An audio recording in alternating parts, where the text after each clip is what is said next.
bienvenue à tous pour ce 8e épisode de Faille Sécu, intitulé « Au secours mon écran tactile m'attaque ». L'émission a été enregistrée le 6 septembre 2017. L'objectif de Faille Sécu est de vulgariser la sécurité informatique, pour vous protéger et protéger ceux que vous aimez, au travail ou chez vous. On va donc vous informer des différentes attaques et failles actuelles, du point de vue américain.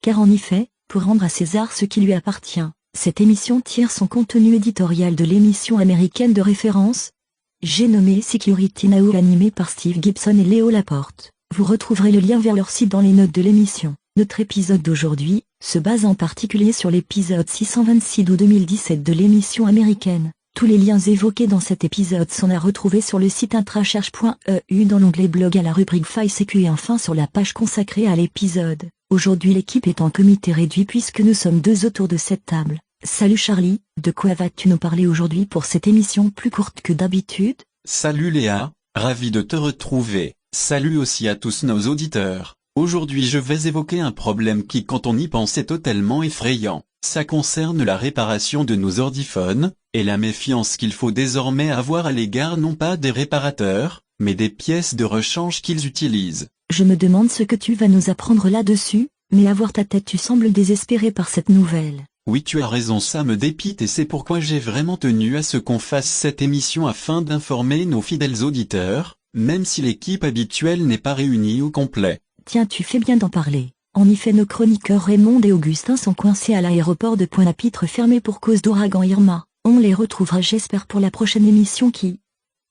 Tu me fais des signes Charlie, tu veux ajouter quelque chose? Pardon de t'interrompre Léa. Je veux juste dire à nos auditeurs que c'est très important qu'ils nous envoient abondamment des commentaires via Facebook ou Twitter ou par courriel, qu'ils nous disent si le format, la fréquence, les sujets de l'émission leur conviennent. On est motivé pour faire une émission mensuelle voire hebdomadaire mais on a besoin de leur retour. Exact. Alors dites-nous si ça vous plaît, si vous voulez que l'émission revienne plus fréquemment, soit plus longue. Bref, on attend tous vos commentaires à l'adresse contact@intracherche.fr ou sur la page Facebook d'Intracherche ou sur le compte Twitter d'Intracherche. Après cet intermède je te confie l'antenne Charlie. Qu'est-ce donc que cette histoire de pièces de rechange dont on devrait se méfier? Commençons par la publication d'un article rédigé par des chercheurs en sécurité informatique de l'université Ben Gurion en Israël. Ces chercheurs se sont penchés sur les failles de sécurité lors du remplacement d'un composant cassé sur un ordiphone.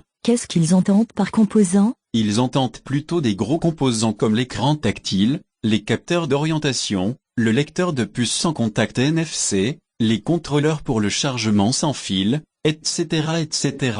Ces composants sont fabriqués par des tiers et sont ensuite assemblés dans les téléphones par les fabricants. Le code informatique qui permet à ces composants d'être reconnus par le reste du téléphone est inclus dans le code source du fabricant du téléphone. Ce code informatique, ce sont les fameux pilotes sans quoi le matériel ne peut fonctionner? C'est ça. Et lorsque les tiers qui fabriquent ces sous-systèmes écrivent leur code qui sera ensuite inclus par le fabricant dans le code source du téléphone, ils font confiance à ces sous-systèmes sans s'imaginer que le matériel puisse être corrompu. Par conséquent, les vérifications des données en provenance de ces sous-systèmes sont très légères. Attends, est-ce que ça veut dire que si on change un peu le sous-système pour le rendre malveillant, on peut arriver à lui faire des choses illicites? Tout à fait, et c'est ce qu'ils montrent dans leur papier. Ça me glace le sang. Je comprends maintenant pourquoi tu paraissais désespéré en début d'émission. Et que sont-ils arrivés à faire? On va y venir. Ils ont donc pris un téléphone sous Android et ont modifié l'écran tactile au niveau matériel sans rien changer d'autre.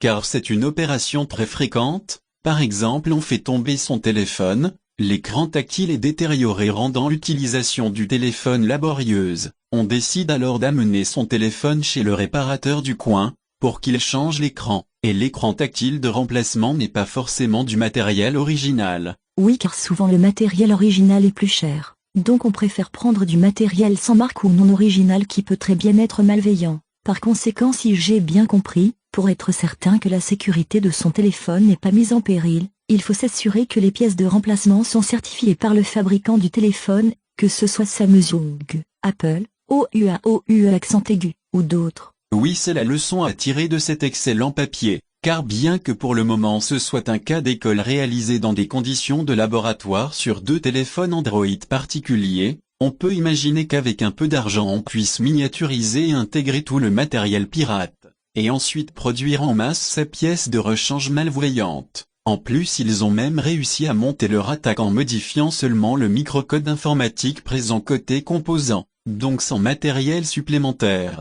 Ainsi ils n'ont même plus à ajouter de matériel aux composants remplacés, et de l'extérieur on ne peut donc même plus voir la différence entre la contrefaçon malveillante et l'original. Mais à quoi s'expose-t-on au juste une fois qu'on a par exemple remplacé son écran cassé par un écran neuf malveillant? Dans leur papier ils montrent qu'ils parviennent à installer une application sans rien demander à l'utilisateur, à s'envoyer une photo par courriel, à exfiltrer le code de déverrouillage, à rediriger une adresse valable vers une autre malveillante, ou encore à prendre le contrôle à distance du téléphone. Pourtant le téléphone a encore le système d'exploitation d'origine, à savoir Android 6. Donc une version récente. Et comment s'y prennent-ils? Eh bien comme ils ont compris comment l'écran tactile communiquait avec le reste du téléphone, ils ont injecté des mouvements malveillants. Ah oui, car ce qui les intéresse dans l'écran tactile c'est le côté tactile. En fait c'est comme le dépanneur qui prend le contrôle à distance de mon ordi, je vois le pointeur de la souris qui bouge tout seul. Exactement. Donc ici en simulant une suite particulière de mouvements de doigts sur l'écran ils ont pu ouvrir Google Play et installer une application malvoyante. Cette suite particulière de mouvements a été enregistrée dans le microcode de l'écran tactile malveillant. Et on peut même imaginer que cette suite se déclenche la nuit quand le propriétaire du téléphone dort pour qu'il ne s'aperçoive de rien. Oui, et ce n'est pas tout. Pour exfiltrer le code de déverrouillage ils n'ont eu juste qu'à enregistrer la suite de mouvements que faisait l'utilisateur pour ensuite l'envoyer par courriel à une adresse particulière. Tout est possible en fait à partir du moment où ils voient tout ce que l'utilisateur tape. Ils peuvent simuler n'importe quel mouvement sans le consentement de l'utilisateur. En plus il n'y a aucun moyen de s'en apercevoir car le code malveillant est à l'intérieur de la zone de confiance et personne ne pensera à regarder à l'intérieur du microcode du clavier. Et pour rediriger une adresse valable vers une adresse malveillante, j'imagine qu'ils ont modifié l'adresse tapée par l'utilisateur dès qu'ils ont reconnu l'adresse qu'ils voulaient rediriger. Mais alors comment peut-on se protéger d'une telle attaque? Il y a plusieurs niveaux de protection. En tant qu'utilisateur il faut absolument s'assurer de l'origine des composants remplacés. En tant que concepteur de téléphone il faut considérer qu'on ne peut plus faire confiance aux composants une fois qu'ils sont remplacés.